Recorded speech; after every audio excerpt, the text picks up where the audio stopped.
જે નંદલાલ માં યશોદાજી સાવરે મમતાની મૂર્તિ મારી રહી ગઈ ગોકુળમાં. ઓ નંદલાલાને માતા યશોદાજી સાંભળે મમતાની મૂર્તિ મારી રહી ગઈ ગોકુળમાં.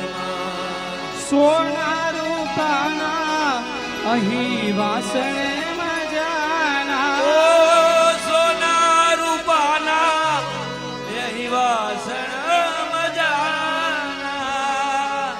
કાંસાની થાળી મારી રહી ગઈ ગોકુળમાં. નંદલાલાને માતા યશોદાજી સાંભળે મમતાની મૂર્તિ મારી રહી ગઈ ગોકુળમાં. એક વખત ભગવાને ઉદ્ધવજીને બોલાવ્યા.